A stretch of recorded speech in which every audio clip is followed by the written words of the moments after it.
your Son, Jesus Christ. Alleluia, alleluia.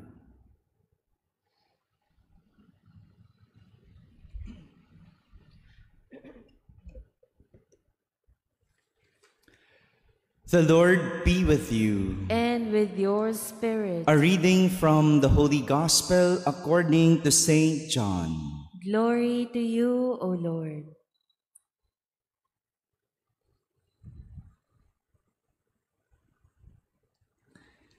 Standing by the cross of Jesus were his mother and his mother's sisters, Mary the wife of Clopas, and Mary of Magdala. When Jesus saw his mother and the disciple there whom he loved, he said to his mother, "Woman, behold your son." Then he said to the disciple, "Behold your mother." And from that hour, the disciple took her into his home. After this, aware that everything was now finished, in order that the scripture might be fulfilled, Jesus said, "I thirst." There was a vessel filled with common wine. So they put a sponge soaked in wine on a sprig of hyssop and put it up to his mouth. When Jesus had taken the wine, he said, "It is finished." And bowing his head, he handed over the Spirit. Now, since it was preparation day, in order that the bodies might not remain on the cross on the Sabbath, for the Sabbath day of that week was a solemn one, the Jews asked Pilate that their legs be broken and they be taken down. So the soldiers came and broke the legs of the first and then of the other one who was crucified with Jesus. But when they came to Jesus and saw that he was already dead, they did not break his legs. But one soldier thrust his lance into his side, and immediately blood and water flowed out. My friends, the Gospel of the Lord. Praise to you, Lord Jesus Christ. Good morning, my dear brothers and sisters. Today we celebrate the memorial of Mary as the Mother of the Church. In 2018, Pope Francis added this celebration to the Church's calendar, as he hoped that this devotion might encourage the growth of maternal sense of the Church among pastors, religious, and faithful. Sana umaasa ang Santo Papa na magkaroon ng maternal sense, or some would call it maternal instinct. Alam niyo po ba yon? Hello. Yes. Tulala na naman po ang lahat. Yung maternal instinct. No? Siguro para sa isang hindi naman nanay, mahirap ito. Kasi wala kami noon. No? Pero meron tayong pwedeng matutunan. And this is what our readings are teaching us. The maternal sense, or what people commonly call maternal instinct.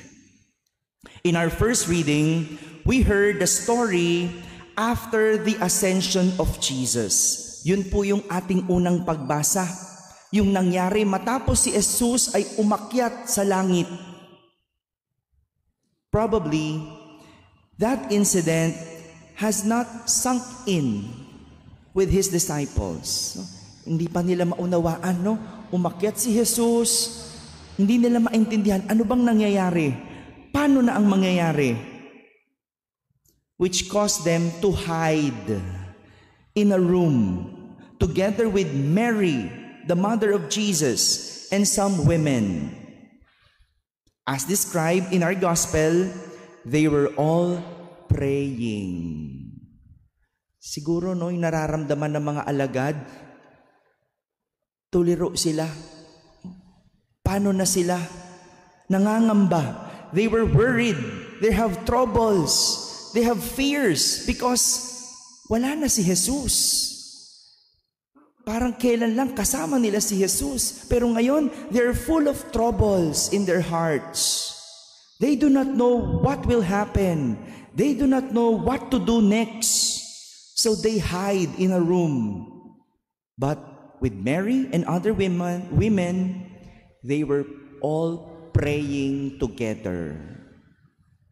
This is the maternal instinct of Mary. Whenever they are in trouble, afraid, worried, or anxious, she would always turn to God and pray. Kapag nangangamba, natatakot, nag-aalala, na-anxiety, si Maria laging nagdadasal sa Diyos. She would always turn to God and pray. Remember the story of the first miracle at the wedding feast in Cana? Naalala niyo pa po ba yon? Hello. Yes.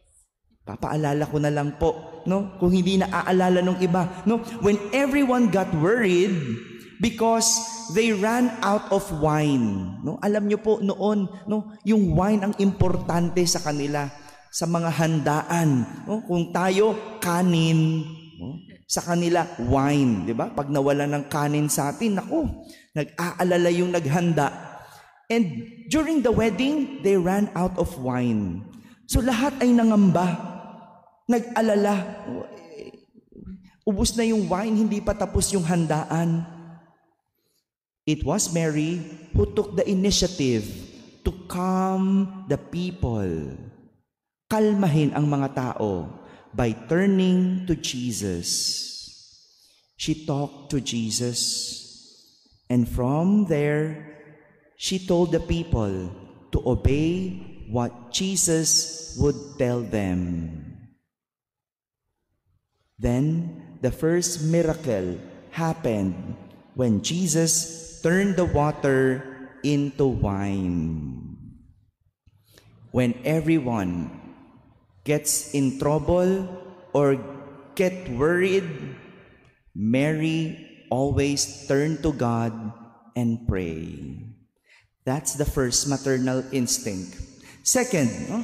Samantala sa ating ebanghelyo naman na narinig, ibinibilin ni Jesus ang kanyang ina sa kanyang alagad na pinakamamahal at ang kanyang pinakamamahal na alagad sa kanyang ina habang si Jesus ay nakapako sa krus. This is what happened in our gospel. Binilin ni Jesus si Maria sa kanyang pinakamamahal na alagad at ang alagad sa pinakamamahal na ina. This is another instinct of a mother that is being shown to us by Mary, that when a child speaks, the mother listens. When a child speaks, the mother listens. Just like a crying baby, the mother becomes sensitive to attend to the needs of her child. Di ba ganon? Ang isang ina, kapag umiiyak ang kanyang anak, sensitive siya, nakikinig siya, pinakikinggan niya ang kanyang anak. Mary, as a mother, always listens to Jesus. Remember the story of the finding of Jesus at the temple? Naalala niyo po ba yun nung nawala si Jesus sa templo? after looking for Jesus for 3 days. Imagine that. 3 araw pinaghahanap ni Maria ang kanyang anak. Akala niya nawawala. And after that, pagbalik nila sa templo, andun lang pala si Jesus. Lahat ng sinabi ni Jesus kay Maria, she kept everything in her heart. Ganyan ang isang ina. Dinadala sa kanyang puso ang sinasabi ng kanyang anak.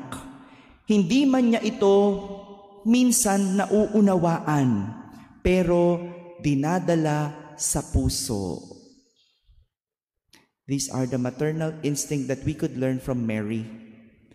Una, kapag nangangamba, turn to God and pray. Pangalawa, nakikinig sa kanyang anak. And isn't this is what the church for us? Hindi ba ganito rin ang simbahan sa atin? Kapag tayo nag-aalala, nangangamba, na-anxiety at natatakot, tayo'y nagdadasal sa simbahan. Pumupunta tayo sa simbahan, tinatakbuhan natin ang Diyos. At ganoon din ang simbahan, nakikinig sa mga anak, sa mga hinaing ng anak, sa mga takot ng anak, just like a real mother. My dear brothers and sisters, there can only be instinct if there is a deep relationship. Mary's deep relationship with Jesus is the foundation of her motherhood, which the church shares and enjoys. Hindi natin maunawaan ang maternal instinct hindi dahil tayo ay hindi ina. Hindi natin ito mauunawaan kung wala tayong malalim na relasyon. Because a mother instinct comes from a deep relationship. Amen.